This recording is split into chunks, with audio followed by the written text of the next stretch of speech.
RO ने nomination papers Imran Khan साहब के इसलिए रिजेक्ट किए, उन्होंने कहा कि आर्टिकल 63(1)H के तहत वो नाअहल हो गए हैं। आरओ ने सिर्फ ये देखा कि सजा हो गई है तोशाखाना केस में, इसलिए वो डिस्क्वालिफाइड है। जजमेंट रिजर्व कर ली है कि हम 10 तारीख को इंशाल्लाह अनाउंस करेंगे।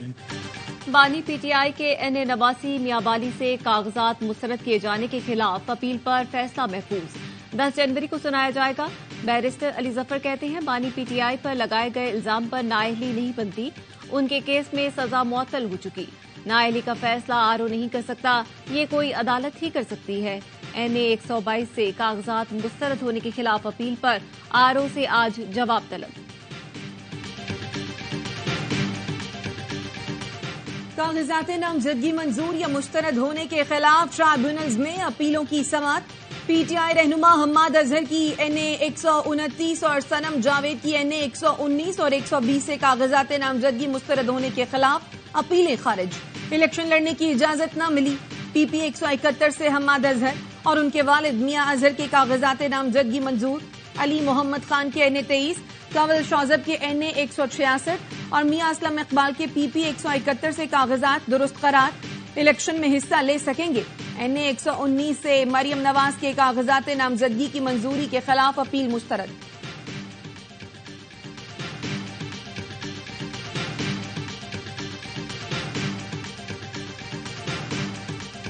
आम इंतखाबात से एक माह पहले secretary election commission Umar Hameed ओहदे से मुस्ताफी।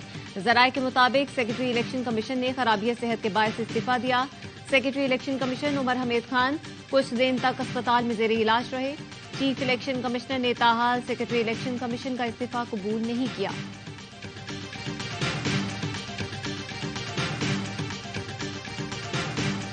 इलेक्शन कमीशन ने पीटीआई के लेवल प्लेइंग फील्ड न देने के इल्जामात मुस्तरद कर दिए। पीटीआई की दरखास्त जुर्माने के साथ मुस्तरद करने की इस्तदा। इलेक्शन कमीशन ने तौहीन अदालत केस में जवाब सुप्रीम कोर्ट में जमा करा दिया।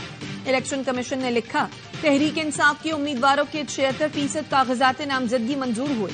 कौमी असम्बली की नशस्तों पर पीटीआई के 598 जबकि सूबाई असम्बलियों की नशस्तों पर 1398 कागजात नामजदगी मंजूर हुए। पीटीआई की शिकायत पर आईजी, चीफ सेक्रेटरी और आरओज ने अमल दरामद रिपोर्ट्स भी जमा करवाई। आरओज की रिपोर्ट के तनाजुर में इल्जामात मुस्तरद करते हैं।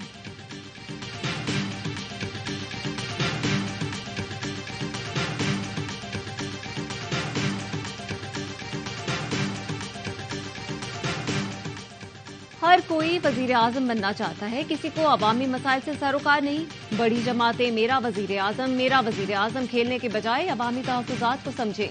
इलेक्शन कमीशन तहफ्फुजात पर गौर करे। कल कुछ हुआ तो जिम्मेदार कौन होगा? क्या इससे पहले इलेक्शन इंतबा का शिकार नहीं हुए?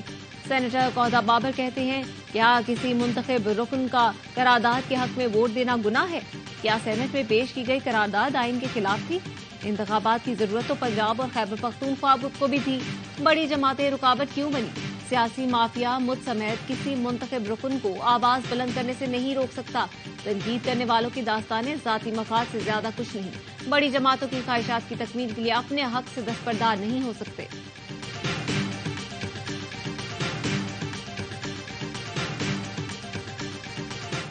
जमीनी हकायक देख के मैं कहूंगा कि वो ये वजीर आजम वाला चक्कर छोड़ दें। बेहतर है मियाँ साहब प्रेसिडेंट बन जाए, आराम से सुकून से रहें, supreme commander of the arm forces. ये वजारत उज़्मा के चक्करों में ना फंसे। मुस्लिम लीग नून के रहनुमा मुशाहिद हुसैन सैयद का अपने पार्टी कायद को वजीर आजम के बजाय सदर बनने का मशवरा। कहा, नवाज शरीफ दिल बड़ा करें, वजीर आजम बनने वाला चक्कर छोड़ें, सदर बन जाएं। जमीनी हकाइक और नवाज शरीफ को जानते हुए कहूंगा, वो हेड ऑफ स्टेट बने, नहीं चाहता कि वो चौथी बार निकाले जाएं।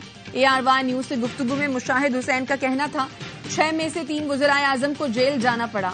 अब हाइब्रिड प्लस सिस्टम है जिसमें नवाज शरीफ का गुजारा नहीं हो सकता। जो ज्यादा फेवरेट थे अब वो कम रह गए।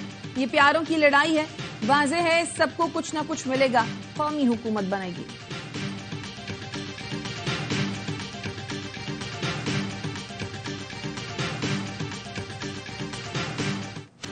लोअर कुरमसदा बाईपास के करीब कार और कोच पर फायरिंग, 5 अफराद जाँ बहक, 3 जख्मी।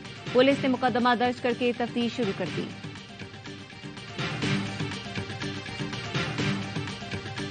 इस्लामाबाद, कराची, हैदराबाद, सक्खर, क्वेटा, पेशावर, कोहाट के सिवरेज में पोलियो वायरस की तस्दीक। ज़राए के मुताबिक इस्लामाबाद से मिलने वाले पोलियो वायरस का जिनियाती ताल्लुक पेशावर और पेशावर से मिलने वाले वायरस का जिनियाती ताल्लुक अफगानिस्तान और रावलपिंडी से है। 2023 में कोहाट के सिवरेज में तीसरी बार पोलियो वायरस पाया गया। कराची से खैबर तक सर्दी, स्कर्दू में पारा -11, स्तोर, गिलगित में -6 और हुंजा में -4 तक गिर गया। इस्लामाबाद में दर्जा हरारत 1, पेशावर में 2 और लाहौर में 5 डिग्री सेंटीग्रेड रिकॉर्ड। कराची में सर्द हवाओं ने ठंड बढ़ा दी। कम से कम दर्जा हरारत 13 डिग्री रिकॉर्ड किया गया। हद निगाह कम होने के बायस मुल्क के मुख्तलिफ एयरपोर्ट से 22 मुल्की और गैर मुल्की परवाजें मंसूख।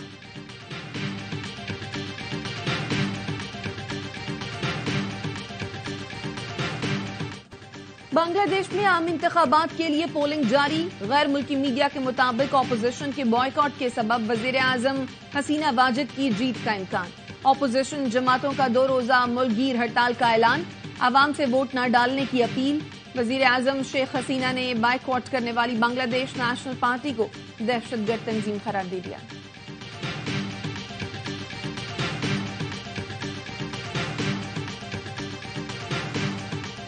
और गजा में इसराइली फोर्सेज की वहशियाना कार्रवाइयां, जनूबी गजा पर फजाई और जमीनी बमबारी। 24 घंटे में मजीद 122 फलस्तीनी शहीद। रफा और खान यूनिस में बमबारी से मुतादिद मकानात तबाह हो गए। फलस्तीन फुटबॉल टीम के कोच भी इसराइली हमले में शहीद। सहूनी फोर्सेज ने जनीन पर पुरतशद्दुद कार्रवाइयों में 6 फलस्तीनियों को शहीद कर दिया।